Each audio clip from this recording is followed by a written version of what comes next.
नमस्कार प्रिय दर्शकों, इस वीडियो के माध्यम से हम कुछ खास संकेत हैं जिसके बारे में आपको बताएंगे, जो कि मृत्यु आने से पहले ये संकेत हर किसी को प्राप्त होते हैं।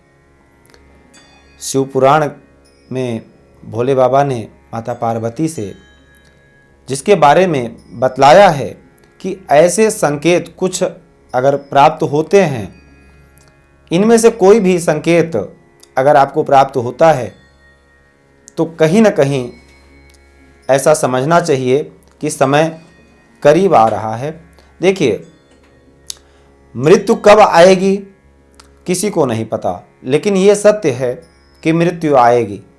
मृत्यु से सभी डरते हैं, लेकिन फिर भी वर्षों की कामना किए जिए जा रहे हैं। मृत्यु यक्ष ने भी धर्मराज से पूछा था कि सबसे बड़ा सत्य क्या है, तो धर्मराज ने भी कहा था कि सबसे बड़ा सत्य है मृत्यु। ये सत्य है। किसी विद्वान ने पूछा कि सत्य क्या है, तो सत्य यही है। और झूठ क्या है?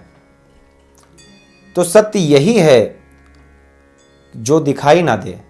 जैसे कि मृत्यु सत्य है, दिखाई नहीं देती है, आएगी जरूर। परमात्मा सत्य है, दिखाई नहीं देता है, लेकिन सत्य है कि परमात्मा है। झूठ क्या है? झूठ जो भी हमारे नजरों के सामने दिखाई पड़ता है, जो भी हम देख पा रहे हैं, वो सब झूठ है।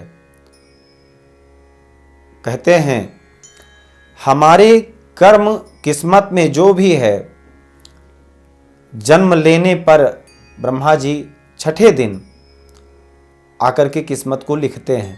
कहते हैं ब्रह्मा ने जो लिख दिया, छठी रात के अंत राई घटे न तिल बढ़े, हे नर रहो निशंक। ब्रह्मा जी ने जो लिख दिया है वो कोई मेटने वाला नहीं है।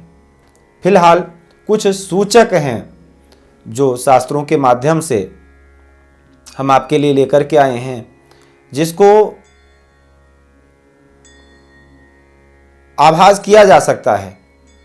मृत्यु आने से पहले ये संकेत मिलते हैं, और अगर ऐसा संकेत किसी को भी मिलता है तो समझ जाना चाहिए कि कहीं ना कहीं समय नज़दीक है। सबसे पहला संकेत है कि सूर्य और चंद्रमा के दिखने पर भी दिशाओं का ज्ञान ना हो पाए।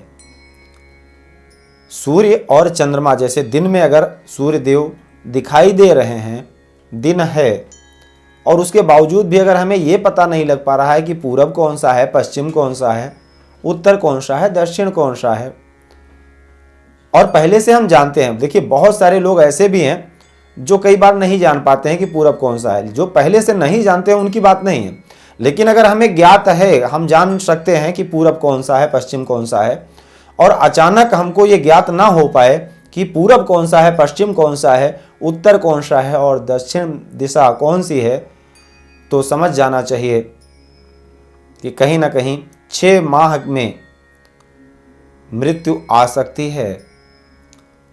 और दूसरे नंबर पर दूसरा संकेत यह है कि अचानक से नीली मक्खियां आकर अगर घेर लेती हैं तो समझ जाना चाहिए कि 1 माह में मृत्यु निश्चित है, आ सकती है। तीसरे नंबर पर शिव पुराण में वर्णन आया है कि जिस व्यक्ति के सर पर अचानक से गिद्ध है, कौवा है, बैठ जाता है, या कबूतर बैठ जाता है, अचानक से आकर के बैठ जाता है, तो समझ लेना चाहिए कि ये भी एक तीसरा संकेत है जो ये दर्शाता है कि 1 माह के भीतर मृत्यु आ सकती है। चौथा संकेत, अचानक अगर शरीर पीला व सफ़ेद हो जाता है, लाल लाल निशान पड़ जाते हैं, तो ये समझना चाहिए कि 1 माह में मृत्यु आ सकती है। 5वें नंबर पर जिस व्यक्ति का अचानक जबान लड़खड़ाने लगे, आवाज बदल जाए, शब्द साफ ना निकले, कान से सुनाई देना बंद कर दे, नाक टेढ़े हो जाएं, तो समझ लेना चाहिए कि अब 1 माह में कहीं ना कहीं मृत्यु आ सकती है। साथ ही रात को तारे दिखाई ना दें, और ऋतु कोई भी हो, चाहे कोई भी दोष हो, चाहे वात पित्त कफ कोई भी मौसम चल रहा हो, लेकिन सर्दी बराबर बन जाए तो समझ लेना चाहिए कि ये भी एक अशुभ संकेत है। ये भी एक ऐसा संकेत है जो ये दर्शाता है कि मृत्यु करीब आने वाली है। छठे नंबर पर जो सबसे बड़ा संकेत है कि घी, तेल, पानी व दर्पण में अपनी परछाई दिखाई ना दे।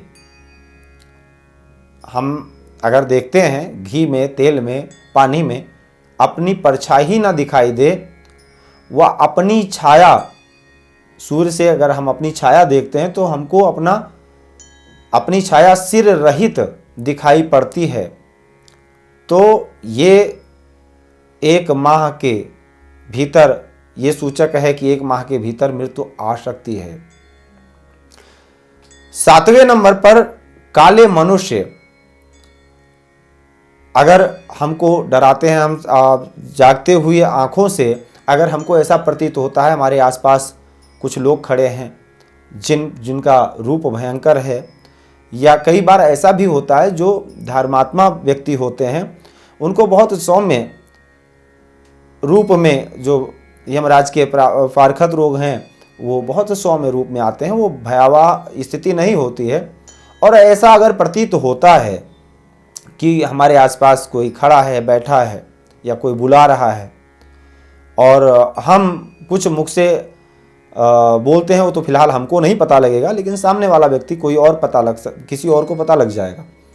अगर कुछ ऐसे शब्द निकालते हैं कि चल रहा हूँ, अभी थोड़ा रुक जाओ, या है ऐसा वैसा कुछ बोलते हैं, तो समझ लेना चाहिए। या वो सदस्य बोलता है कि हमारे आसपास ये कौन खड़ा है, क्यों आए हो, अभी जाओ, ऐसा वैसा अगर शब्द बोलता है तो समझ लेना चाहिए कि कहीं ना कहीं दिक्कत है, मृत्यु समीप है।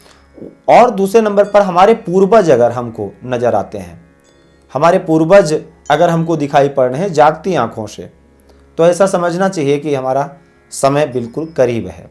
आठवें नंबर पर एक कटोरी पानी मिट्टी यानी जमीन पर गिरा दिया जाए और अपना पैर रखा जाए, वहाँ पर पैर रखने के बाद उसमें अगर रेखा कोई भी ना प्रतीत होती हो, निशान, रेखाओं का निशान ना बने, तो ये समझ जाना चाहिए कि अब समय नज़दीक है।